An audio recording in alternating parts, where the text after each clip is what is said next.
My parents mortgaged the house for $800,000 in my name. Said it was my duty to help my brother's girlfriend. I didn't yell. I didn't cry. But what I did next left them begging. Hello, I'm Odella. My parents said it was my duty to give up my name, my credit, my future, so my brother's girlfriend could get her dream house. They forged papers, lied to the bank, and when I found out, they smiled like it was nothing. But if family can smile while they betray you, what else are they capable of? The morning didn't feel like a turning point. It was quiet. My window overlooked a slice of Denver sky, just beginning to pale from gray to blue. The kettle hissed behind me. My inbox blinked with unread emails I'd pretend to answer by noon. I liked that kind of morning. Reliable, undramatic. My hands were wrapped around a chipped ceramic mug. It said, "I'm not a morning person. I'm barely a person." A gag gift from a coworker I barely spoke to anymore. I smiled at that. Then my phone rang, unknown number. Normally, I wouldn't answer. If it wasn't on my calendar, I didn't deal with it before lunch, but I picked up. Maybe it was instinct. Maybe it was stupidity. Hello? Is this Odella Hartwell? I paused. Something in the tone. Too official to be a scam. Too calm to be casual. Yes, this is Brian White with Liberty National Bank. We're contacting you regarding the outstanding balance on your mortgage loan. Account ending in 2048. I blinked. I don't have a mortgage. He didn't flinch. The loan was issued 3 years ago in the amount of $800,000 under your name and social security number. We've sent several notices. I never took out a mortgage. My voice cracked slightly, and I hated that it did. I don't own property. You've got the wrong person. No, ma'am. We verified the birth date and SSN. Your name is on every page. I stopped breathing for a second. $800,000. I barely had $800 sitting in my checking account. He asked if I'd like them to send a full digital copy of the loan file. I couldn't answer. I ended the call without saying goodbye, then just sat there, phone in hand, heart in free fall. I wasn't even scared yet. I was numb. Later that morning, I dug through a drawer in my kitchen.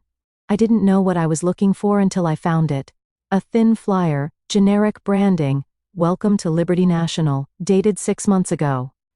I had tossed it in with junk mail, unopened. It had my name typed on a pre-approved envelope. Next, I opened the plastic bin under my bed. Old tax forms, medical bills, scraps of paperwork I hadn't thought about in years. I flipped through a folder marked family and saw my signature again and again on FAFSA forms for Jason, on hospital authorizations when Mom had her hip replaced. I had always helped, always filled things out, always been the one who knew how to read the fine print. That's when it clicked. 3 years ago. That was around the time Jason and his girlfriend Vera started house hunting. I remembered them talking about it at Thanksgiving. Jason said, "The market's brutal." Mom chimed in, "We'll figure something out." Family always does. At the time, I thought she meant they'd loan him some savings, or maybe help with a down payment. That phrase, "family always does," sounded generous then. Now it felt weaponized. I didn't do anything right away. I couldn't. I sat in the silence for hours. I stared at my laptop, but didn't open it. I watched dust move across sunlight like time passing. Everything felt slow and sharp. That night, I called my mother. She answered on the second ring, bright as ever. "Sweetheart, did you get the pot roast I dropped off?" "I did," I said. "Thanks. Hey. Quick question. Why is there a mortgage in my name with Liberty National Bank?" Silence. Just long enough to be suspicious. "Oh, that?" Her voice slid back in like she'd been waiting for this. "It's just paperwork. Jason needed a little help qualifying. You weren't using your credit for anything big, right?" I sat straight up. "You signed for a house using my name? It's not like you're buying anything, and he really needed it. You know how hard he's been working?" I didn't know whether to laugh or throw my phone. "That's not the point. You didn't even tell me." "You always overreact," she said with that dismissive lilt I hadn't missed. "Jason deserves a future. You know how much pressure he's under. We figured you'd understand. You're the one who's always been level-headed." I could barely speak. "You think he deserves a house in my name?" "Look, honey, she sighed. You don't even have a family. Jason's starting one. He needs this more than you do. It was so casual, like she'd just asked to borrow a sweater and forgot to give it back. She wasn't angry. She wasn't ashamed. She was rational, at least in her mind. I ended the call without saying anything else. There was nothing to say that would have made her hear me. That night, I didn't sleep. I lay in bed with my eyes wide open, the ceiling spinning like a slow carousel. Every memory I had of helping came back with a new taste in my mouth.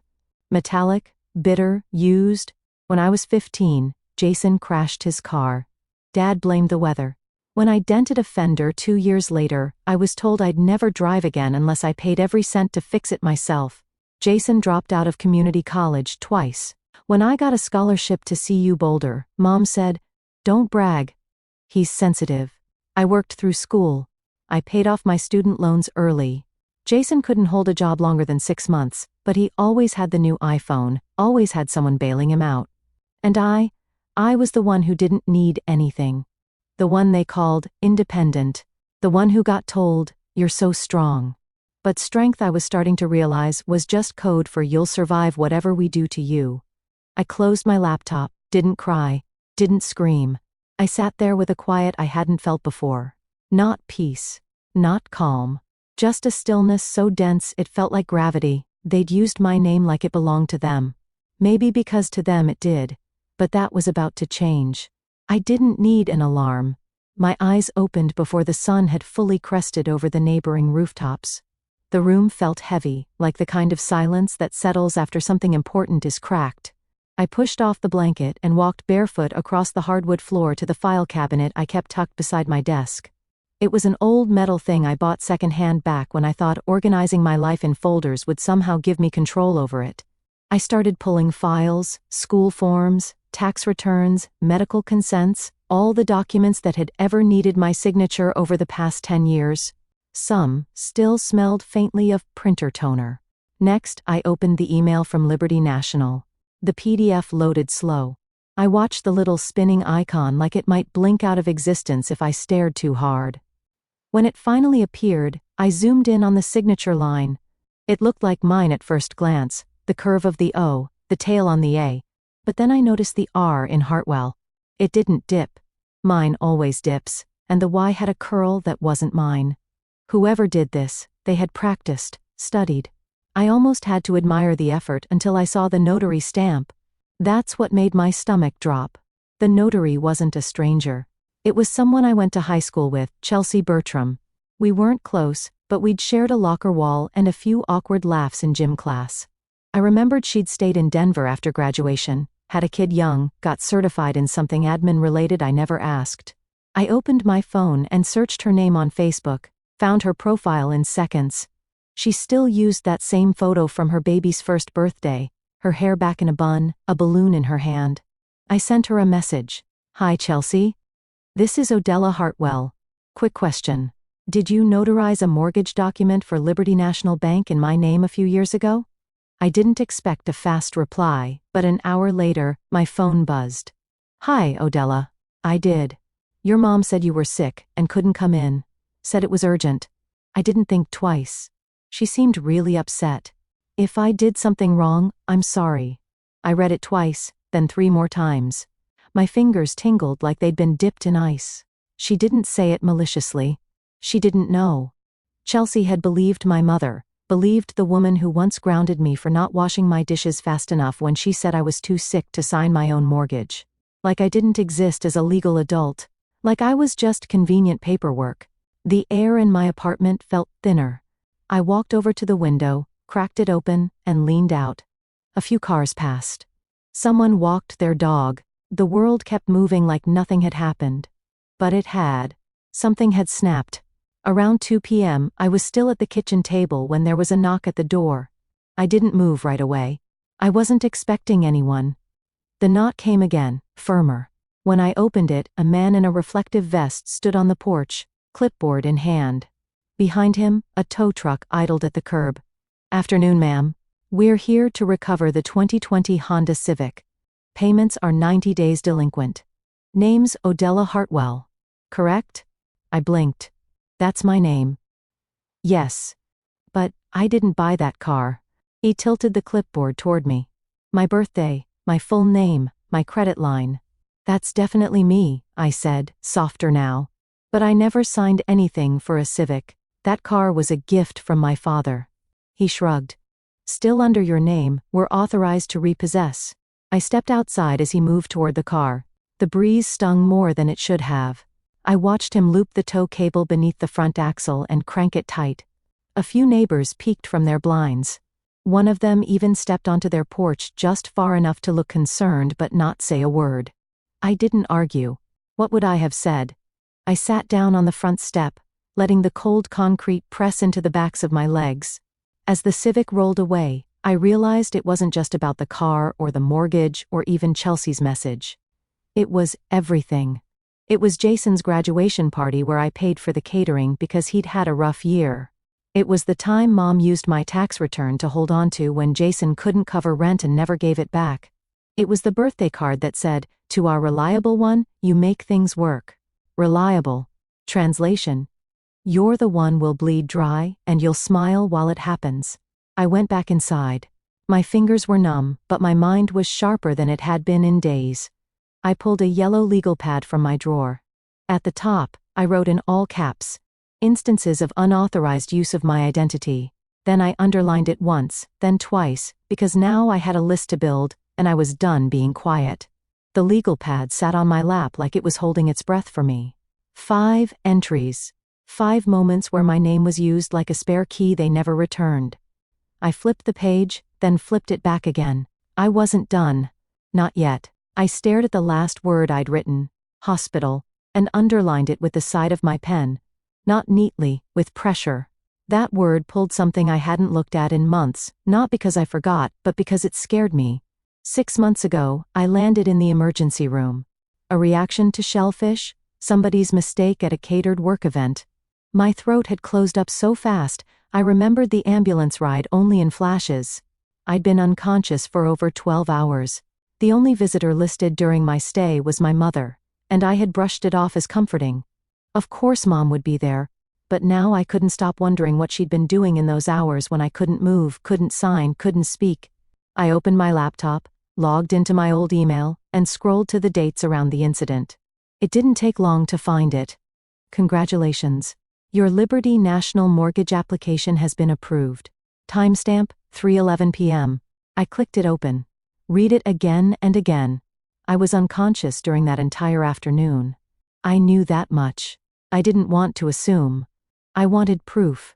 The next day, I made a call to the hospital, pretending I was just organizing my health records. After being bounced around departments, I ended up speaking to a woman named Trina in records. "Can you confirm who signed my intake paperwork during my ER visit back in October?" There was a pause, then some keyboard clicking. "Looks like it was a relative, a woman listed as Patrice Hartwell. My mother." "I understand. Do you happen to have footage of my room or timestamps for when I was admitted?" Trina was quiet for a moment. Then she said softly, "You were brought in at 2:12. Nurse records show you were unconscious by 2:29. There's a hallway camera we can pull to confirm." She called me back 2 hours later. Her voice had a different tone. "The footage shows your mother entering your room at 2:47 p.m. You're clearly unconscious. I'm sorry if this is upsetting, but you don't move the entire clip." "And the mortgage signature was time-stamped 311, I said. She didn't respond. She didn't have to. I hung up, sat down slowly, and let my hands fall into my lap. For the first time, I didn't cry. I didn't scream. I just watched the weight settle around me. A signature forged while I couldn't speak because that was the safest version of me for them to exploit, silent. That weekend, I drove out to the edge of Denver to a storage unit I had nearly forgotten I even rented. I hadn't been back since I moved apartments 2 years ago. The air inside was dry and stale, and everything was coated in a thin layer of dust. The place was full of things I hadn't had the heart to throw away. Family albums, cards from birthdays where I didn't feel celebrated, even the boxes my dad insisted we save from Thanksgiving decorations. I opened one labeled, Thanksgiving 2022. Inside, tucked between a ceramic pumpkin and a candle that had long lost its scent, was a photo frame. I remembered it. It had sat on the buffet table that year near the cornbread stuffing and the sad cranberry sauce no one ate. My parents had proudly displayed it as the Hartwell family.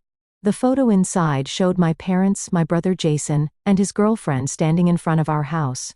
I wasn't in it. I blinked. I had been there that day. I'd driven 3 hours for that dinner. I'd even brought dessert.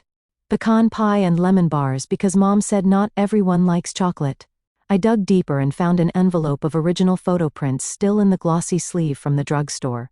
I pulled it out. There we were, all of us, me included, standing right between my parents, one arm over Jason's shoulder. I was wearing that burnt orange sweater I always liked in the fall. They had cropped me out, not metaphorically, literally. They took the image and cut me from it.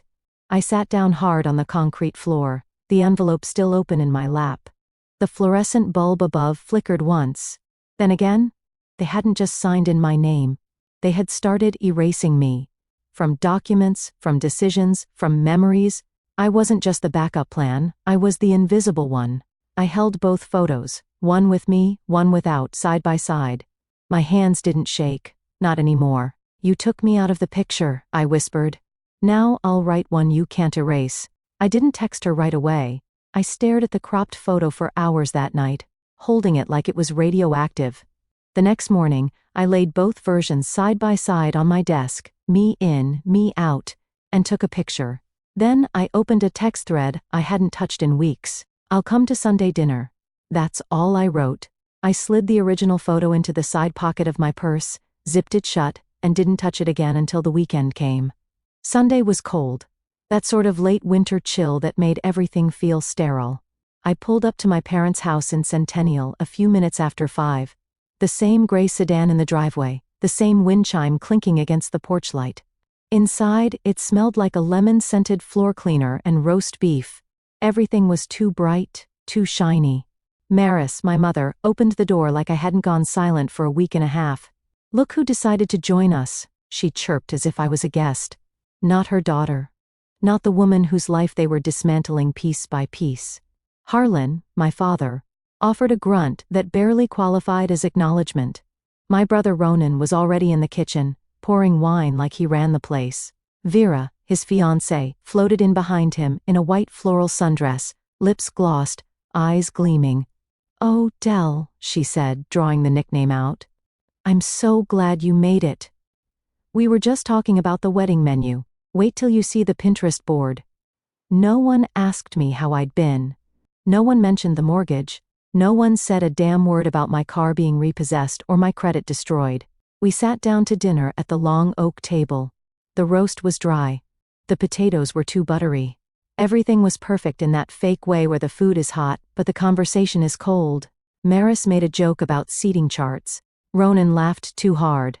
Vera passed around her phone, filled with photos of table centerpieces and cake designs. I chewed slowly, watching their mouths move, but not hearing any of it. After a few minutes, I cleared my throat. "Have the invitations gone out?" Vera blinked. "Of course. Didn't you get yours?" I reached into my purse, pulled out the envelope, and placed it beside my plate. They all stared. On the front, Ronan and guest. Inside, a crisp white card with gold lettering. "Please reply instructions, venue details." Nowhere did it say my name. Ronan's girlfriend got a personalized invitation. His sister got treated like a +1. Maris let out a tight laugh, too loud for the silence. "Oh, honey. That must have been a mix-up. You know you're invited." Vera must have Vera flushed, but didn't speak. I said nothing. Just picked up the envelope, slid it back into my bag, and folded the flap shut. Silence hung in the room like cigarette smoke, stale and choking. Harlan finally leaned forward, his fork still in his hand. "We're all just trying to move forward, Odella. You hang on to too much. It's not healthy." I looked up slowly, met his eyes. "Do you even know what's been put in my name?" He shifted in his seat. Maris glanced down. Vera froze. I didn't think so. For a moment I thought someone might finally crack, might say something human, might admit something real, but no. Ronan poured more wine. Maris asked if I wanted dessert, so I stood up, pushed my chair back with the soft scrape of wood on tile. "Thanks for dinner," I said. My voice was calm, measured. Next time you decide to write me out, at least have the decency not to send it through the mail. I didn't slam the door when I left. I didn't raise my voice. But I did feel something shift inside me. And this time, I wasn't going to ignore it. I didn't look back when I left the dinner table. I didn't need to. The silence behind me said enough. When I got home, I kicked off my shoes, sat on the edge of my bed, and opened my phone. A Pinterest link caught my eye, sent from Vera weeks ago back when she still pretended to like me. I clicked. It loaded slowly. Langford Maddox wedding, soft pinks, gold accents, hashtags like Forever Langford and finally Maddox. I scrolled. Table arrangements, bridesmaid dresses, gift registry, and then a section titled Family Moments. I wasn't in a single photo, not one. My hand tightened around the phone until I thought I'd cracked the screen. 2 days later, a text from Vera popped up, casual like nothing had happened. Hey, wanna grab coffee? Just us. No drama. Promise. I stared at the screen for a while, then typed back, sure. We met at a small cafe 2 blocks from my apartment. I got there early, picked a table near the back. Vera arrived 10 minutes late, flawless as ever, with perfect curls and soft perfume that screamed curated effort. She smiled like this was brunch. Thank you for coming. I really wanted to clear the air. I nodded, but said nothing. She sat across from me and stirred her tea, even though she hadn't added anything. I know you're going through a lot. I can't imagine how stressful all this has been. But, Odella, this is Ronan's time, you know. It's really important to him that everything goes smoothly. Her tone was sugar-coated, but I heard the salt beneath it. I just hope, she said, looking up at me with those big fake concerned eyes. You won't cause a scene at the wedding. That would really hurt your parents, especially your mom. I stared at her for a long second, then blinked once. You done? She gave a breathy laugh. I didn't mean that in a harsh way. I know. I let the silence stretch until she shifted. She finished her tea too quickly and said she had to meet a florist. We didn't hug goodbye. That night, I couldn't sleep. My mind kept playing back her voice. This is Ronan's time. Don't make your parents sad. I got up, turned on the lamp, and opened my old tax folder. It was something I hadn't looked through in years. There, stuck between a stack of W-2s and health insurance forms, was a 01/1998th T, a tuition statement, from Ronan's college, dated back during the recession when we were all scraping by. I remembered it clearly now. I'd had some leftover financial aid and he'd needed help. I'd sent a check directly to the student account. Back then, it felt right. Family helped family. A few years later, we were at a birthday dinner for my mom. Ronan gave a speech. He always loved speeches, thanking our parents for sacrificing everything so he could graduate debt-free. I wasn't mentioned, not a word. I sat down on my floor with that memory pressing down on my chest like weight. It wasn't just about money, or the wedding, or the mortgage. It was every time they took from me, time, credit, identity, and made me feel like I was selfish for noticing. I pulled out the yellow legal pad, flipped past the previous entries, added 2 more bullet points, paid Ronan's tuition, unacknowledged, Vera warning, emotional manipulation under the guise of family harmony. Then I stared at the page for a long time. The words blurred a little, but I didn't cry. I picked up a fresh sheet. At the top, in all caps, I wrote, Wedding Day. Underneath it, I drew a heavy line. They think I won't act because I'm quiet, I whispered. But I had been listening, watching, remembering, and they weren't ready for what came next. I didn't sleep the night I circled wedding day. My mind was a tightrope, one thought away from breaking. Morning light bled through the blinds as I sat on the floor surrounded by papers, files, screenshots, and that yellow legal pad. Then, a ping. It was a DM from Clarice, someone I hadn't spoken to in years. We'd studied political science together at CU Boulder. Her message was short. Hey, is that your name on this TikTok? Thought of you right away. I clicked the link.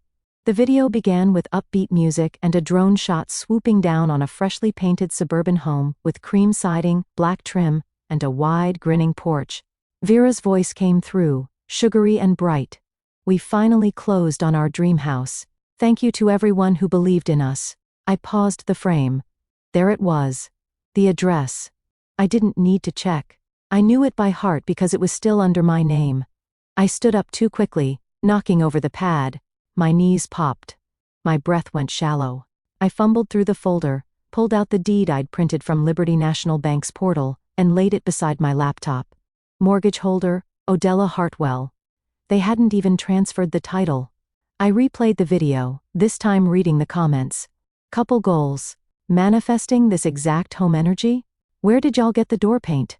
They were using me for internet clout, for likes, for applause. My name was their leverage, their stage, and I'd been the quiet one long enough. By noon, I was pacing my apartment with the window shut, the air stagnant and warm. I texted Sloan, a friend from back when I worked temp admin jobs. She was now a legal analyst at a mid-sized Denver firm. Can I come by today? Her reply, of course. You okay? I wasn't, but I said yes. An hour later, I was sitting across from her in a gray conference room that smelled like toner and ambition. Sloan pulled up my file on her screen. Her brow furrowed. Odella, you've got 5 active financial obligations with your name on them, 3 of which are tied to properties or accounts where the primary users aren't you. She leaned closer. This isn't accidental. This looks patterned, especially if it's all within your family. My stomach flipped. A pattern? I asked, barely above a whisper. It's a strategy, she said. A class action lawyer could look at this and call it a deliberate structure of identity exploitation. You're not just a victim. You're the mechanism they've been using. The word hit me like a freight train. Mechanism. I wasn't a person to them. I was a credit score. I can refer you to a specialist, Sloan continued. She handles familial fraud cases, and she's ruthless. I nodded. She printed out everything, every flagged item, every suspicious overlap. I collected the pages like armor. Back at home, I spread the documents across my bed, opened a new browser window, and typed, Bank Fraud Division Liberty National Report Identity Abuse. I clicked the form, uploaded my supporting files, and hovered over the subject line. Then I typed urgent mortgage dispute, suspected fraudulent ownership, and hit send. The reply came just before sunrise. We've opened an investigation. Please submit notarized proof of identity. I read it 3 times. Then again, something inside me, tight for weeks, finally loosened. For once, it wasn't me yelling into a void. Someone was listening. Someone official. I closed my laptop slowly, stared at the ceiling, and let myself feel it. Motion. Small, maybe, but real. By 9 a.m., I was standing outside the downtown office Sloan had mentioned, Browner, Kessler, and Lowry. The building was old, brick with steel-framed windows, but the nameplate on the glass door gleamed. Inside, the scent of copier ink and citrus cleaner welcomed me in. I gave my name, and 10 minutes later, I was seated across from Mr. Clay Browner, a man with tired eyes and a voice like sandpaper. He skimmed the folders I brought without saying much. Every now and then, he muttered something. Patterned behavior, power of attorney abuse, internal family fraud. Then he looked at me and said flatly, You're not the first Hartwell I've seen. We've had 3 cases tied to that name in the last 7 years.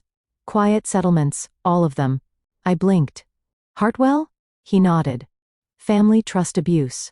It's more common than people admit, especially among high-control parents and golden child dynamics. When documented properly, it becomes classifiable under organized fraud statutes. Wait, you're saying they've done this before? Not with mortgages, no, he replied, closing the file, but with business loans, medical debt, even car titles. Your case, it's got teeth. When I walked back to the parking lot, I felt taller, not safe, not yet, but grounded. That's when I heard someone behind me say my name. Odella? I turned. A woman in a navy jacket, hair pulled into a clean twist, stepped forward. I didn't recognize her face but the eyes. I'd seen them before, in photos on Ronan's phone back when we were still speaking. It clicked. Soraya, she said, answering my silence. I'm his ex. Of course, she didn't waste time. He used my name on a car lease, said it was just temporary. Got a loan approved too. I found out when a collector called me. The address on the paperwork? Your parents' house, Maddox Drive. I stared at the paper she handed me. A debt statement from 5 years ago. I wasn't shocked, just confirmed. I tried to tell people, But everyone thinks Ronan's so charming, she said. He spins everything like it's nothing. Gaslights you into silence. I felt a strange surge. Not anger, not yet. Something more like satisfaction, vindication. The story I'd been living in isolation was no longer mine alone. Thank you, I said. This helps more than you know. She nodded, then touched my arm gently. You're not crazy. Later that afternoon, I called Sloan and left a voicemail. We've got a corroborating witness. Her name's Soraya. She has paperwork? Then I called home. It was almost dinner time. I knew they'd be at the table, passing rolls, avoiding each other's eyes. Maris picked up after the third ring. Hi, Mom, I said. My voice was steady, measured. Oh, Odella. Her tone was clipped.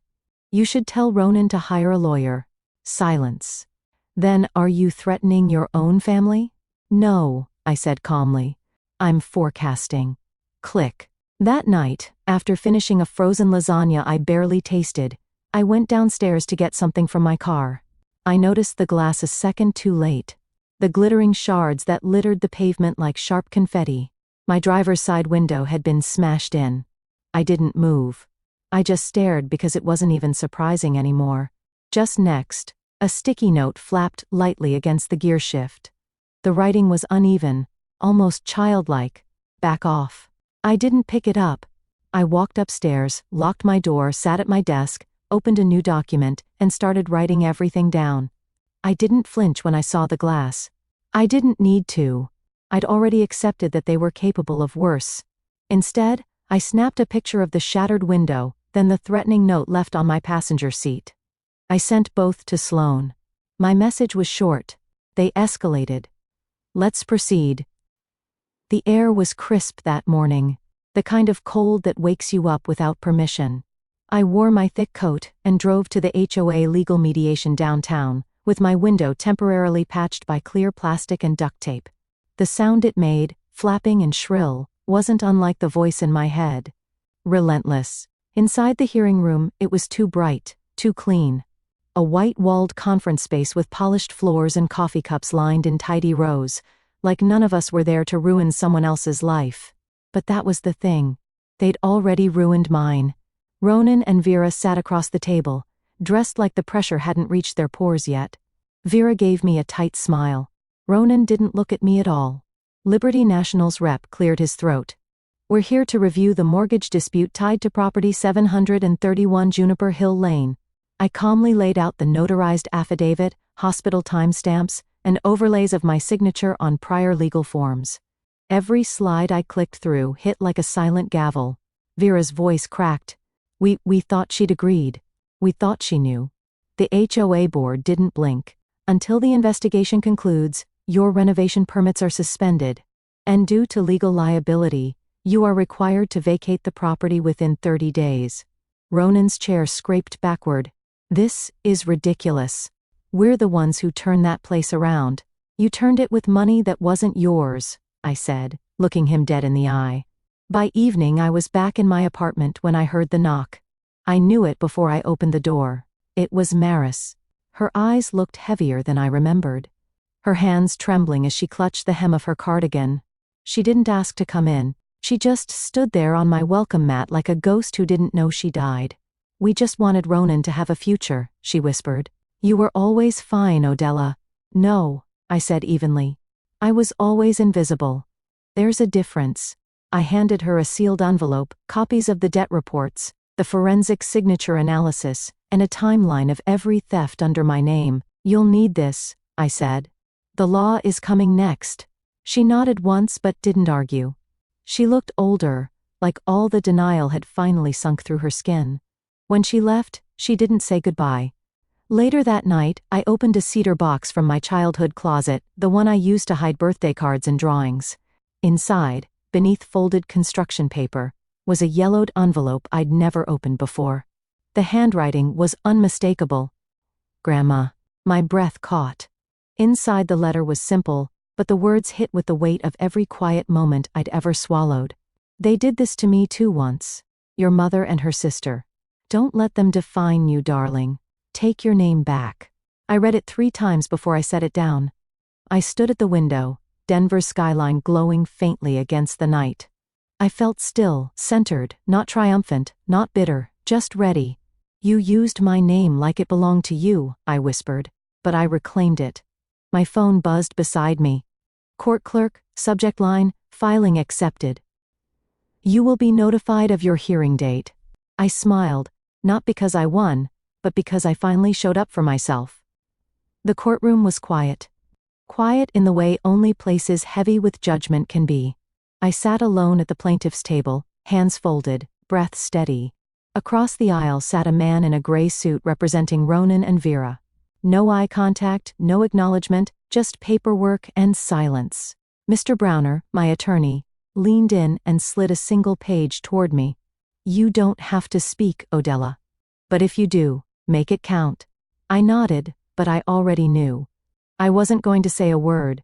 The judge, a woman in her 60s with sharp eyes and a voice like slate, read the decision clearly without drama. The mortgage was voided. My name cleared. Credit restitution ordered in full. And then she added something unexpected. "This court recognizes a pattern of coercive financial abuse within the family structure. Maris Maddox and Harlan Maddox are hereby issued a formal warning.